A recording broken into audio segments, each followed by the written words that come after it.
नमस्कार, मैं Nandini Sharma ABC news की तरफ से।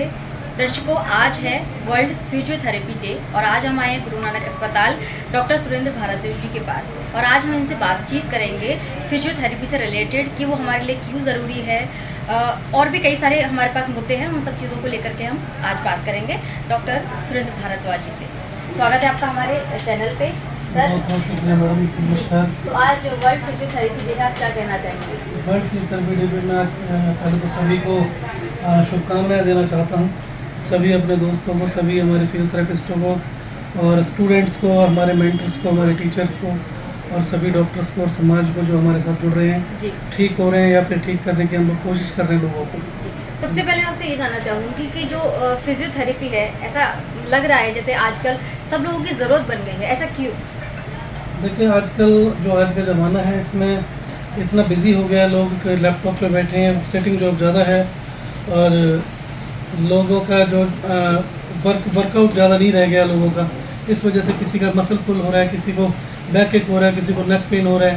आप आज का जो लाइफस्टाइल है उससे बहुत ज़्यादा दिक्कत आ रही है लोगों को। अच्छा, ये जैसे सर्वाइकल बहुत कॉमन है, सब लोगों को मिलती है, ऐसी कौन कौन सी प्रॉब्लम है जो बहुत कॉमन है लोगों में मिलती है? देखिए, सर्वाइकल में जैसे पोस्चर की वजह से आजकल लोग MNCs कंपनीज में काम करते हैं, वर्क फ्रॉम होम चल रहा है आफ्टर लॉकडाउन, या मोबाइल यूज़ करना, मोबाइल यूज़ कर रहे हैं, बच्चे पढ़ रहे हैं, तो उसमें स्टडीज़ जो है बहुत लंबी जो चल रही है, इस वजह से नेक जो झुकी रहती है उसको वो करेक्ट पोस्चर नहीं है, इस वजह से लोगों को नेक पेन हो रहा है, वो हाथों में रेडिएट हो जाता है। तो आप जो थेरेपी देते हैं वो मशीन द्वारा देते हैं? देखिए, फिजियोथेरेपी 2-3 तरीके से हो रही है आजकल, जैसे मशीनों से भी होती है, हाथ से मैनिपुलेशन से भी हो जाती है, मेडिसिन का भी कहीं ना कहीं रोल रहता है।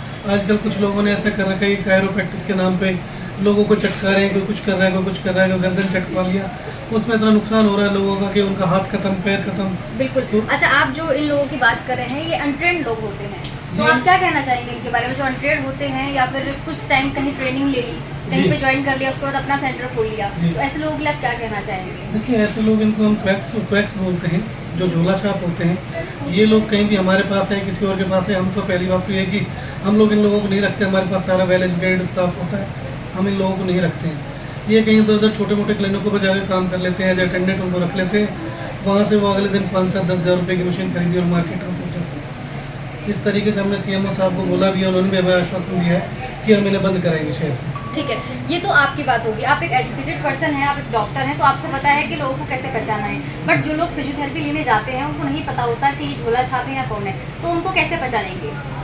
देखिए, जो प्रॉपर फिजियोथेरेपिस्ट है उनके अपने क्लिनिक्स हैं, उनके ऊपर हमारा इंडियन एसोसिएशन ऑफ फिजियोथेरेपी है, एक हमारी हरियाणा काउंसिल फॉर फिजियोथेरेपी है। एक्चुअली डिग्री की हम बात करें तो क्या होती है? डिग्री इसमें BPT होती है, 4 साल का कोर्स होता है, 6 महीने की ट्रेनिंग होती है। ये बैचलर ऑफ फिजियोथेरेपी है, ये वैलिड डिग्री है? ये वैलिड डिग्री है। Haryana state council for physiotherapy से रजिस्टर्ड है चंडीगढ़ से जी। और इसके बाद पंचकुला से इसके बाद मास्टर्स होती है, ये 2 साल का होता है। MPT और तो होता है, न्यूरो होता है, कार्डियो होता है। उसके बाद PhD में आजकल मैं परसों PhD हूँ, मैं PhD खत्म हो गई। और जिनके पास ये डिग्री नहीं है उनके पास अगर जाओगे, इवन कोई डिप्लोमा में, तो हमारे यहाँ पे ऐसा कोई प्रावधान नहीं है हमारी इस काउंसिल में हरियाणा की में कि कोई डिप्लोमा भी प्रैक्टिस कर सके, ऐसा कुछ भी नहीं है। अच्छा सर, अगर हम फिजियोथेरेपी की अगर बात करें तो उसके साइड इफेक्ट भी हो सकते हैं? देखिए, फिजियोथेरेपी में ऐसा कोई साइड इफेक्ट नहीं है। हाँ, अगर किसी को बहुत ज़्यादा प्रॉब्लम है, किसी को डमनेस है, किसी के सेंसेशन नहीं है, उसको हम कोई मसल स्टिमुलेटर लगा रहे हैं और हमें जो हम पढ़े लिखे लोग हैं उनको पता है कि कितना करना है, कितनी इंटेंसिटी बढ़ानी है। मोस्टली किन किन बीमारियों में ये ज़रूरी होती है फिजियोथेरेपी? देखिए, फिजियोथेरेपी आजकल तो लाइफस्टाइल ऐसा है कि सभी को, किसी को घुटने में दर्द है, किसी को कमर में दर्द है, किसी को गर्दन में दर्द है। आजकल अब आप देखेंगे हर तीसरे बंदे के घुटने खराब है, उसके ऑपरेशन हो रहे हैं, ऑपरेशन के बाद फिजियोथेरेपी होती है। उसका कहीं ना कहीं खान पीन भी, खान पान का देखो, ये तो फ़र्क होता ही है कि अगर आपके प्रॉपर डाइट नहीं लोगे तो कहीं कैल्शियम कम होगा, कहीं आपके न्यूट्रिशंस कम होंगे। तो आप हमारे ऑडियंस को क्या सजेस्ट करना चाहेंगे?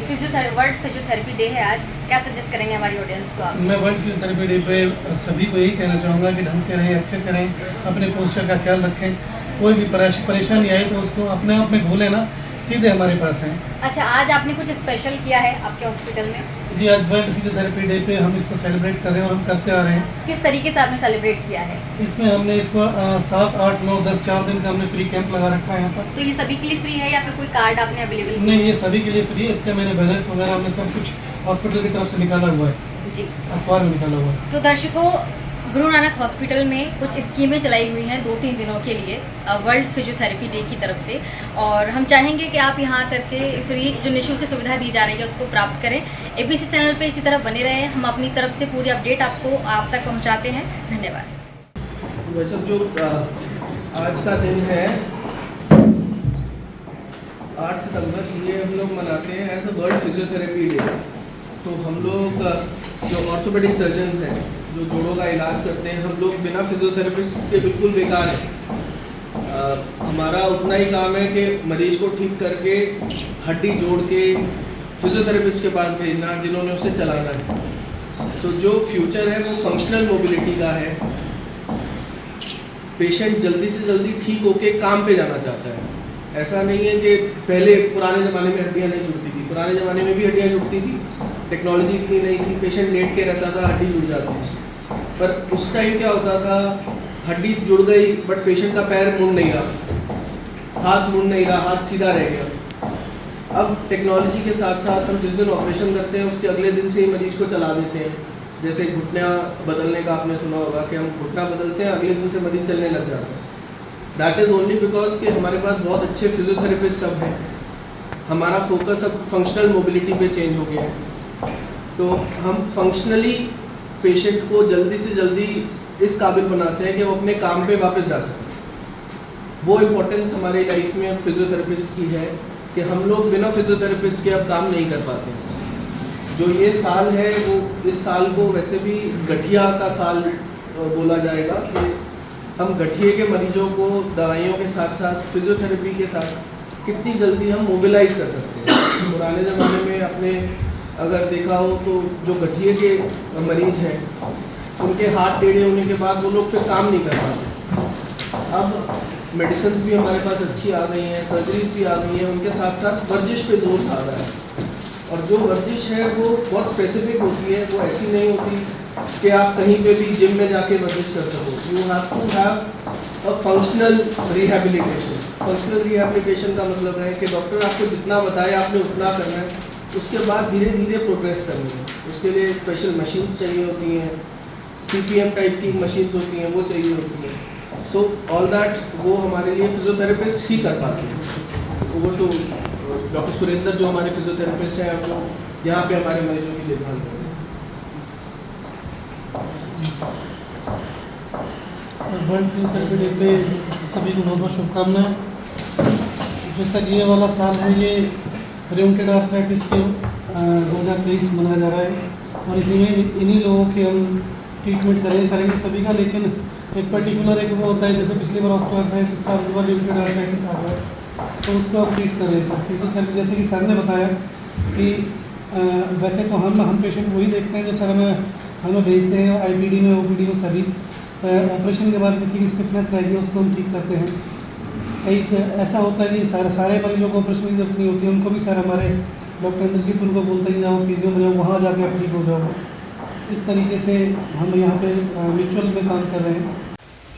आपका नाम क्या है? मेरा नाम मोहम्मद उमर है। आपको क्या समस्या है फिजिकली? फिजिकल सर्जिकल प्रॉब्लम है। ठीक है, तो आप कहाँ इलाज ले रहे हैं? ट्रीटमेंट पहले काफ़ी लिया दवाई। ठीक है, रिसेंटली आप कहाँ ले रहे हैं? यहीं ले रहा हूँ गुरु नानक हॉस्पिटल में। कितने टाइम से ले रहे हैं? 4-5 दिन हो गए। तो आपको कोई रिलीफ मिला? हाँ, रिलीफ। तो आपको क्या लगता है, जैसे आज वर्ल्ड फिजियोथेरेपी डे है, तो फिजियोथेरेपी बहुत ज़रूरी है हमारे शरीर के लिए? हाँ, मेरा ख्याल है जरूरी। तो आपको कितना इससे बेनिफिट हुआ है?